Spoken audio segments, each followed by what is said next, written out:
Hello guys, it's Sober here, and today I'm going to be showing you a couple running strategies for the new Zombies map, Nuketown 2025 Zombies, only available for the Prestige Edition and Hardened Edition copies of Black Ops 2 that you had to reserve. And we're going to get into it really quick because there aren't very many running strategies on this map, and it's very small, it's very difficult to maneuver. Now, one thing I'd like to point out is there are Pack-a-Punch and perk machines. So they do respawn randomly, and I'll show you the locations. Here's one, and they will come crashing down like meteors in places like in those boxes, and you just gotta kind of look around the map for them. And so far, as far as I know, there are only 4 perks.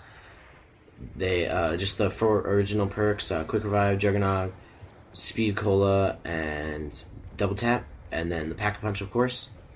And then I believe there's only 4 box locations, 4 or 5 box locations, and then there's Speed Cola. And then there's a couple more locations in this back area that they could spawn at. Now this is the first running spot, and it's going to be in the backyard of the yellow house. And you just gotta be careful with that ledge, and then everything else will just fall right into place. And it's a good running spot because it kind of pushes the zombies around into the staircase area, where you can run around them and then stay a good distance, and they will separate into just one line when you get past this little hedge right here. And you're gonna want to run it in a clockwise direction. And the reason for this is when you run it in a clockwise direction, there's only one running spot, or one spot behind that hedge where they will where you can't see them spawn, and other than that you can see them spawn, and it's quite easy to just kind of run around them. And once you're done, you're gonna want to pull out your secondary and then just mow them down. I prefer the LSAT, or the upgraded, it's the F-Cert, and it's just a great weapon to just plow them down, and you'll be getting a lot of points. So if you ever run out of ammo, you can just hit the box again and re-upgrade.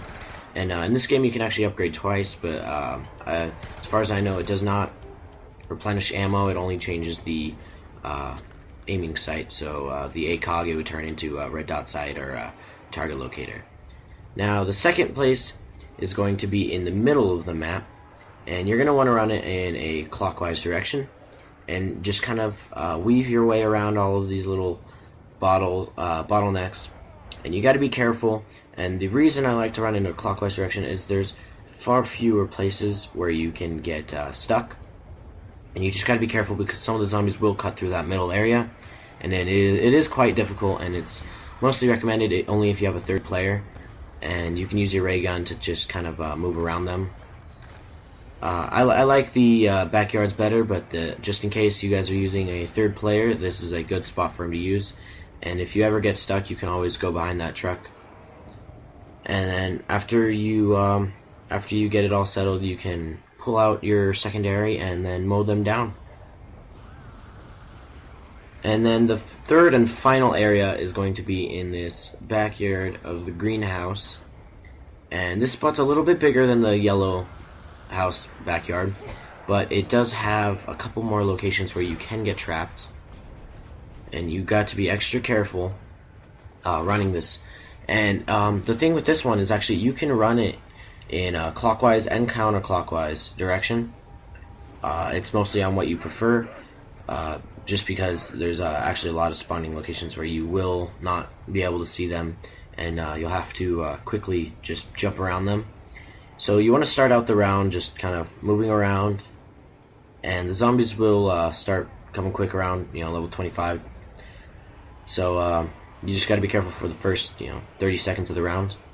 Now you want to watch out for that ledge. I got hit by the zombie. You couldn't see it, but zombie jumped down and I almost got stuck there. It happens very few. That was actually the first time it happened in the entire game. So you've got to be very, very careful, because it will be easy to get stuck. And there's these little walking zombies in the high levels that you also have to be careful because they're really extremely slow.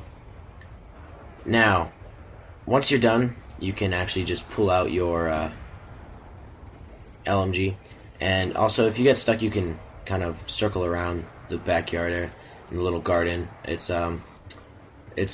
quite it's a quite good spot that you can just kind of reverse your direction. We also you got to be careful just in case, so you won't get stuck back there for both directions. And then that little that drop off back there.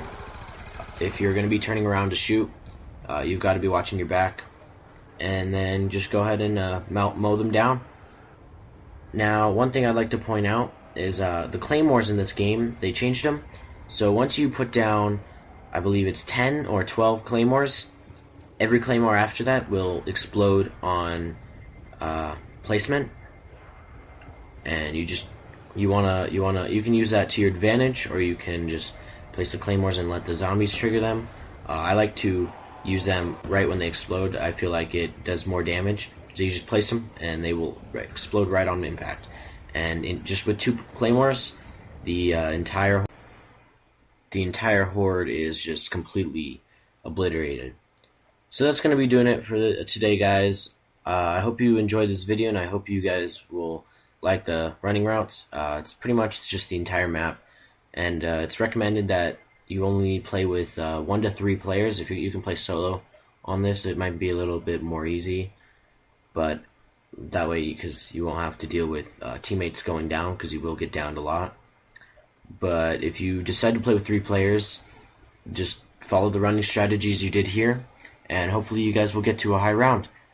Thanks for watching, guys, and subscribe, rate, comment, and I'll see you guys later.